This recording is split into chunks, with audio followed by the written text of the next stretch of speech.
뭐 2008년 글로벌 금융위기, 팬데믹, 2000년 닷컴 버블 뭐 이런 때랑 비교해도 비교가 안 될 정도로 어마어마한 수준까지 지금 차이가 나거든요. 이 말은 무슨 말이냐면 자, 두 번째 컨텐츠. 지금 당장 금을 사야 하는 3가지 이유라는 제목인데요. 아우, 제목 좋죠? 네. 역시나 그렇지만 제가 또 존경하는 분 중에 한 분이고 가장 많이 소개드렸던 게인스블코인스의 금 분석가 얀 뉴베노이스의 칼럼이고요. 2023년에 지금 금을 사야 할까요? 예, 2023년은 금을 사기에 좋은 시기가 될 것입니다. 사실 현 경기 사이클에서 온스당 2,000달러 미만으로 금을 살 수 있는 마지막 기회 중 하나일 수 있습니다. 일단 지금 2,000불이 최근에 넘어버려가지고 넘어버리긴 했지만 그래도 이 얘기를 들으시면 와, 그래 봐야 2,000불 해봐야 지금 2,000불에서 2% 조금 더 오른 거예요. 고작 2%. 그러니까 지금도 되게 중요한 시기인 거죠. 금 가격에 대한 기술적 분석과 금의 거시 경제적 펀더멘탈은 향후 1에서 3년 동안 금의 호재를 가리키고 있습니다. 그래서 이제 지금 금을 사야 하는 3가지 이유에 대해서 이제 이야기를 하는데요. 중앙은행의 금 매입 지속, 전통적인 은행 부분의 많은 사람들이 금을 그저 노란 돌덩이 또는 야만적인 유물, 구시대적 유물 이렇게 폄하하는 습관이 있지만 중앙은행은 지구상에서 가장 큰 금 구매자로 남아 있습니다. 중앙은행은 금리 조정 및 상업은행의 최후의 대부자 역할과 같은 국가의 통화정책을 관리하는 임무를 맡고 있습니다. 정부는 오랫동안 비축자산으로 금을 비축해 왔습니다. 보시면 아니 많은 은행들이 금은 그냥 그저 노란 돌덩이다, 뭐 야만적인 유물이다, 뭐 은행뿐만 아니라 이렇게 이야기하는 사람들이 정말 많은데 실상 화폐를 관장하는 그 전 세계에 있는 모든 중앙은행들은 뭐 그냥 적은 양도 아니에요. 적은 양도 아니고 온 지구상에 있는 모든 금의 약 18%나 보유하고 있다는 거죠. 이게 그냥 그저 노란 돌덩이고 아무 가치가 없는 거라면 이들은 왜 그 아무 가치도 없는 걸 그 어마어마한 양을 직접 실물로 보유하고 있겠습니까? 그렇죠? 금은 더 이상 통화 가치를 직접 뒷받침하는 데 사용되지 않지만 여전히 중앙은행 대차대조표에서 중요한 자산입니다. 최근 전 세계 중앙은행들이 준비금으로 보유한 금의 양을 늘렸습니다. 이는 아래 차트에 반영되어 있습니다. 그래서 실제로 그거 반영된 차트는 딴 거였는데요. 제가 요걸로 교체했습니다. 왜냐하면 이게 조금 더 업데이트가 된 거여서요. 그거는 작년 3분기까지만 업데이트가 된 거고 이거는 작년 4분기까지 다 업데이트가 된 자료라서요. 제가 따로 가져온 건데요. 보시면 아시겠지만 지금 일단 첫 번째로 우리가 봐야 할 부분은 중앙은행이 지금 거의 13년 연속으로 단 한 해도 빠짐없이 금을 사고 있다. 금이 아무런 가치가 없는 거라면 아니 중앙은행들은 왜 단 한 해도 빠짐없이 금을 계속 매입하고 있냐. 플러스 알파로 작년 보시죠. 2022년은 통계 작성 이래로 한 번도 이 정도의 매입량이 없었어요. 1136톤 진짜 어마어마한 매입량이 있었다는 거죠. 작년에는 특히 더. 그러니까 금이 가치가 없는데 점점 가면 갈수록 금이 사는 양이 많아지고 심지어 작년에는 역사상 가장 많은 금 매입이 있었다. 이것은 질문을 던집니다. 그들은 무엇을 준비하고 있습니까? 그러니까 이 화폐를 관장하는 중앙은행들이 지금 어떻게 보면 거의 미친 척하고 금을 사고 있다는 거죠. 그러면 이들이 그냥 아무 이유 없이 그렇게 살까요? 그냥 돈 쓸 데 없으니까 뭐 돈 쓸 데 없는데 나도 요즘 힙합 하는 애들이 금 목걸이 차던데 나도 금이나 사볼까? 이게 아니잖아요. 무언가 확실한 목표가 있고 이유가 있기 때문에 미친 듯이 이렇게 금을 사고 있는 거겠죠, 당연히. 금 준비금이 단순히 상징적인 것이라면 중앙은행은 비용이 많이 들고 낭비적인 전통에 관여하고 있습니다. 그러니까 금이 아무짝에도 쓸모도 없고 그냥 구시대적 유물이라면 중앙은행들은 지금 뭘 하고 있는 거냐는 거죠. 네. 그러니까 금이 어마어마한 가치를 가지고 있는데 지금 이게 너무나도 필요할 정도로 진짜 이렇게 정말 엄청 급하게 금을 많이 매입해야만 할 정도로 지금 무언가 이유가 있다는 거죠. 중앙은행의 금 매입 속도가 빨라진 것은 2023년과 몇 년간의 경제 상황에 대한 예측에 대한 반응의 가능성이 훨씬 높습니다.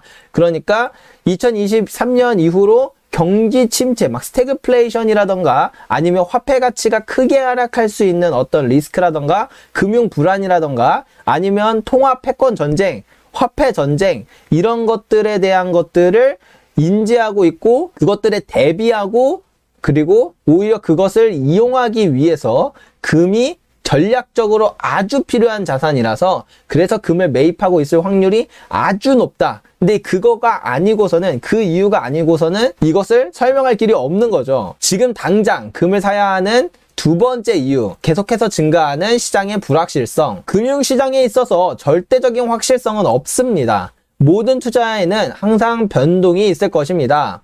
그러나 점점 더 높은 수준의 불확실성은 모든 투자에 있어서 불안감을 조성하게 됩니다. 그러니까 우리가 뭐 주식을 투자하든 채권에 투자하든 제가 아까도 말씀드렸지만 거래 상대방 위험이 있고 아니면 그냥 그런 게 아니더라도 가격이 이렇게 변동하니까 리스크라는 게 있잖아요. 네, 그 이야기입니다. 이것은 지난 2년 정도 동안 절대적으로 그랬습니다. 시장은 매우 높은 변동성을 경험했습니다. 예를 들어 원유는 그러니까 석유는 해당 기간 동안 배럴당 120불까지 거래됐으며 최저 30불까지 거래되었습니다. 그러니까 주식도 그렇고 이런 원유 같은 것도 그렇고 그러니까 이 투자 시장의 변동성이 너무 커지는 거예요. 그러면 나 이거 지금 샀다가 물리면 진짜 큰일 나겠는데? 옛날같이 변동이 작을 때는 물리면 뭐 하지 뭐 어차피 올라갈 건데 뭐 약간 이렇게 생각을 했겠지만 변동성이 너무 크니까 와 이거 다 한번 물리면 마이너스 한 60% 70% 나는데 어떡하지? 지금 들어가지도 못하겠고 어떻게 해야 되지? 이렇게 변동성이 커지면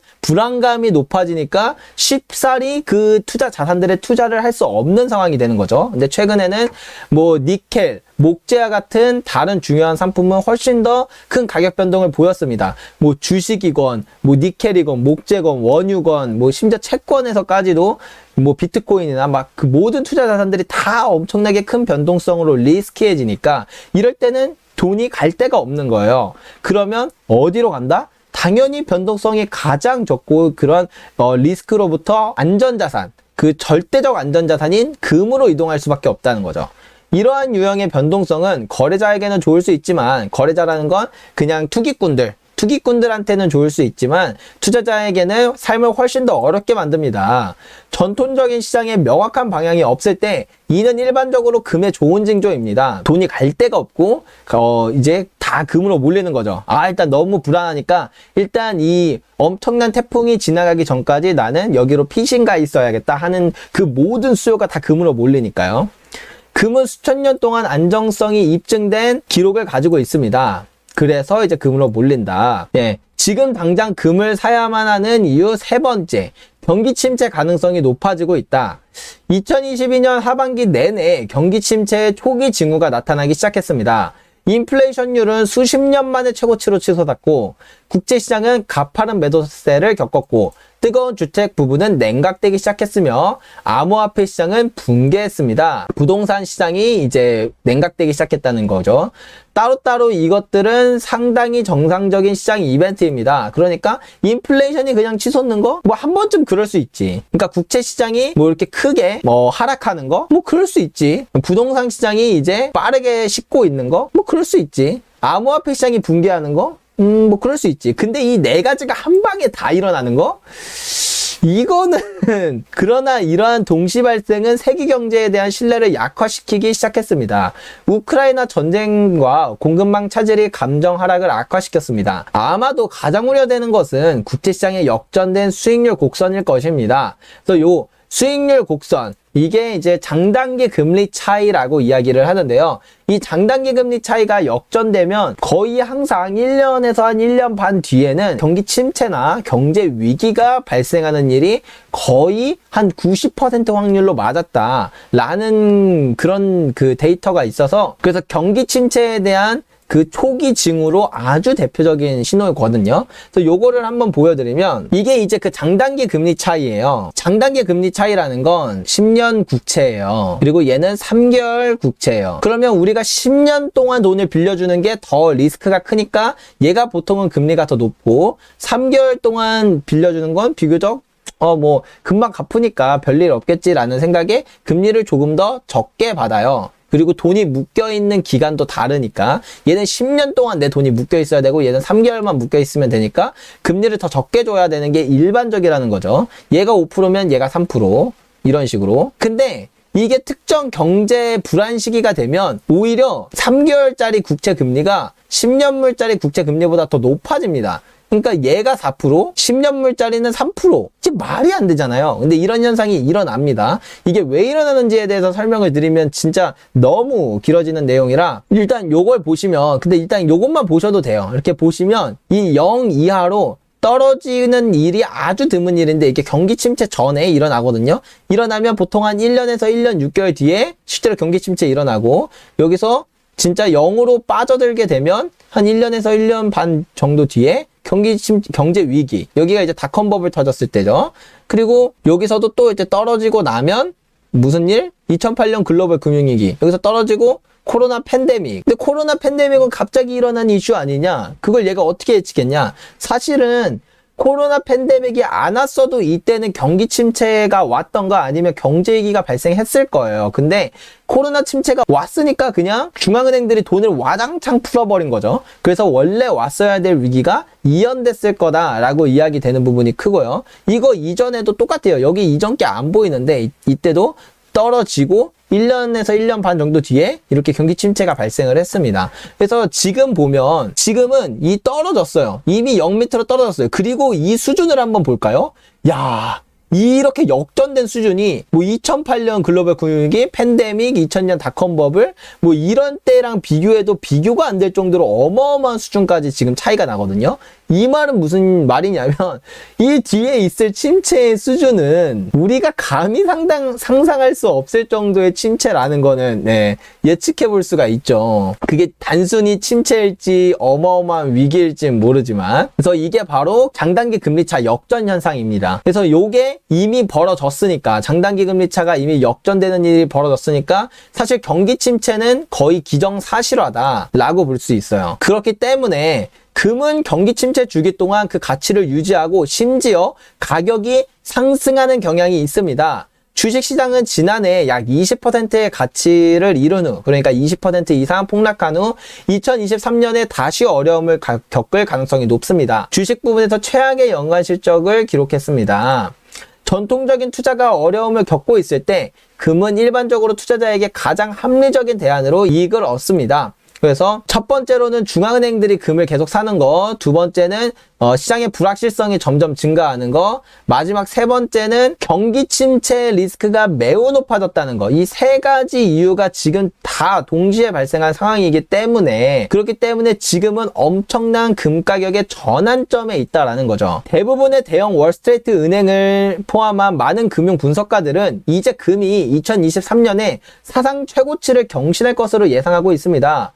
대부분 투자업계에서 노란 돌덩이로 간주하는 금에 대해서 이렇게 평가하는 일은 극히 드문 일입니다. 왜냐면 이전까지는 금 하면 그냥 노란 돌덩이다, 구시대적 유물이다, 이렇게 엄청 비난하는 일이 많았는데, 이제는 이게 완전히 180도 달라져서 금이 이제 올해 안에 뭐 역사상 최고치를 돌파할 것이며 뭐 엄청 귀중한 자산으로 평가받는다라는 그런 식으로 이미 인식도 조금씩 바뀌고 있다라는 거죠. 실제로 아직까지도 투자 포트폴리오의 약 1%만이 금을 포함하고 있으며 아주 낮은 수준입니다. 그러니까 금에 대해서 좀 많이 인식이 바뀌어가는 중이라고 하더라도 실제로 아직까지 그런 투자 업계에서는 투자 포트폴리오의 1%밖에 금이 없다. 이는 수십 년 전의 평균보다 훨씬 낮기 때문에 금 투자 부분이 성장할 여지는 여전히 충분합니다. 그러니까 보통 포트폴리오의 한 10%에서 많게는 20% 정도 금이 담겨져 있어야 하는데, 근데 지금 모든 그 투자 업계의 그 포트폴리오를 평균 내면 한 1%밖에 없다. 그럼 얘가 이제 10%에서 20%까지 늘어나겠죠? 아니면 그 이상으로 늘어날 수도 있고. 그렇다는 건 지금 그 어마어마한 돈이 이제 금으로 몰려갈 일만 남았다. 이전에 만약에 지금 이 포트폴리오가 한 10% 있다 그러면 여기서 뭐 기껏해야 한 뭐 2% 3% 더 늘어난다고 해도 금 시장에 유입되는 돈이 매우 적을 텐데, 지금 1%밖에 없으니까 엄청나게 많은 돈들이 이 시장에, 금 시장에 다 들어가야 되거든요. 엄청나게 많은 돈들이. 그렇기 때문에 금 가격이 어마어마하게 성장할 그런 여지는 충분하다. 귀금속은 중요한 전환점을 맞이할 것으로 보입니다. 금은 말하자면 폭풍우가 치는 바다 한가운데 안전한 피난처일 때 최고의 성능을 발휘합니다. 그것은 불확실성에서 폭발하는 자산입니다. 경제 상황은 일반적으로 위기 상황이나 시장 주기의 끝을 제외하고는 진로를 빠르게 바꾸지는 않습니다. 우리는 2023년에 이러한 두 가지 상황에 모두 직면했습니다. 시장 주기의 끝, 그리고 경제 위기의 그런 시발점 같은 이 두 가지 상황이 동시에 발생한 가운데 지금 직면을 했다는 거죠. 이러한 종류의 역사적 패턴은 종종 과거와 운율이 맞습니다. 그러니까 이러한 일이 이렇게 동시에 발생했을 때 이제 금 가격이 항상 이제 폭등하는 그런 현상이 있었다. 그리고 지금 그러한 초기의 모습과 되게 많이 닮아 있는 상태다. 예를 들어 금 가격이 금융위기 동안 매우 짧은 기간에 약 200% 급등했습니다. 물론 그렇다고 금 가격이 곧 온스당 3,000달러를 향하고 있다는 보장은 없습니다. 그러나 나는 다음 경제 사이클이 시작될 때 금 가격이 1600에서 1800달러 범위만큼 낮아지는 일은 없을 것이라고 확신합니다. 그러니까 우리가 이제 지금 가격 2000불에 살 수 있는 시기는 앞으로 다시는 찾아오지 않는다. 네, 마지막 기회다. 네, 이렇게 이야기를 하는데요. 저도 어느 정도 많은 부분 또 공감이 되는 부분도 있어요. 네, 그래서 여러분들도 요거 그냥 참고하시면서 금 투자에 조금 더 확신을 갖는 데 도움이 되시기를 바랍니다. 침체가 오면 금값도 내린다고 하던데요. 침체가 오면 금값이 내린다. 아닙니다. 정확하게 말하면 침체가 오면 금값이 폭등할 수도 있어요. 그리고 다소 조정받을 수도 있고요. 이거를 또 한번 말씀드려야겠네. 불황일 때 금은 어떻게 되는가? 불황일 때 금이 오른다라고 보는 건 안전자산이니까, 내린다 라고 보는 건 얘도 투자 자산이니까 이게 되게 많이 나뉘어요. 근데 정확하게 제가 설명드릴게요. 어떤 불황일 땐 왜 오르고 어떤 불황일 땐 왜 떨어지느냐, 금이 왜 안전자산이냐고 불리냐면요, 이 불황의 종류가 일단 두 가지예요. 불황이란 첫 번째 인플레이션형 불황이 있습니다. 그리고 두 번째는 디플레이션형 불황이 있습니다. 근데 예전에는요, 이 근본이제 시기가 거의 대부분이었기 때문에 화폐 발행량을 막 많이 늘릴 수 없어요. 근데 화폐 발행량을 늘리는 경우가 불가피하게 생겨요. 생기다 보니까 화폐량이 많아지면 이거는 곧바로 인플레이션이 일어났습니다. 그러니까 옛날에는 화폐 발행량이 늘어나서 인플레이션이 오는 일이 너무 당연했어요. 그래서 모든 위기까지는 아니지만 대부분의 위기는 인플레이션형 불황이었거든요. 네, 디플레이션형 불황은 별로 없어요. 과거 역사에서. 디플레이션은 있는데 디플레이션형 불황은 별로 없었어요. 그래서 이제 인플레이션형 불황이 거의 인류 역사의 거의 대부분을 차지해요. 그러다 보니까 인플레이션형 불황이 대부분이었으니까 이때는 금을 사야만 하거든요. 이때 금값이 어마어마하게 폭등을 해요. 금에 대한 수요가 폭증을 하기 때문에. 그러면 이게 어마어마하게 오래됐다 보니까 사람들 인식에 위기는 금이다, 이런 공식이 쌓여졌던 거예요. 금은 안전하니까, 얘는 안전하니까 이게 쌓여졌던 거예요. 근데 이 디플레이션형 불황에서는 금보다는 현금이 가치가 높아집니다. 금보다는 현금의 가치가 높아져요. 그래서 1980년 이후부터는 디플레이션형 불황이 훨씬 더 많거든요. 네, 이거는 이제 그 불안화폐 시스템일 때는 디플레이션형 불황이 더욱더 심각한 위기이기 때문에 이런 위기가 보통 많이 납니다. 그래서 이럴 때는 금은 살짝 조정을 받아요. 한 마이너스 20% 정도 조정을 받고 현금에 대한 값어치가 폭증을 하게 됩니다. 이 디플레이션형 불황은 조건이 있어요. 무슨 조건이 있냐면 기축통화국만 가능해요. 얘네들만 디플레이션형 불황이 와요. 한국 같은 이런 나라는 기축통화가 아닌 국가들은 대부분 인플레이션형 불황밖에 안 옵니다. 기축통화국은 어쩔 수 없이 구조적으로 디플레이션형 불황으로 이어질 수밖에 없어요. 그래가지고 이 기축통화국에서는 이 현금의 가치가 커지니까 이제 요런 금가격이 다소 하락하는 현상이 있는 거죠. 그래서 단순히 경기 침체가 온다, 단순히 불황이 온다라고 해서 금가격이 하락하는 게 아니라 그게 인플레이션형 불황이면 오히려 금가격 폭등합니다. 1970년대 이때 인플레이션형 불황이었죠. 이때 경기 침체예요. 이때 경기 침체 1980년까지 금가격 26배 상승했습니다. 그러니까 어떤 침체냐, 어떤 불황이냐에 따라 다르다, 이렇게 생각을 하시면 좋을 것 같고요. 앞으로의 불황은 뭐 디플레이션형 불황일 가능성도 있고 인플레이션형 불황일 가능성도 매우 높아요. 그러니까 둘 다 확률이 되게 높아가지고 섣불리 판단할 수는 없기 때문에 일단 우리는 원화에서는 좀 탈피해서 금이 됐든 달러가 됐든 뭐가 됐든 그런 안전자산들로 좀 포트폴리오를 어느 정도 구성해 놓을 필요가 있는 시점이 아닌가, 그렇게 생각이 듭니다.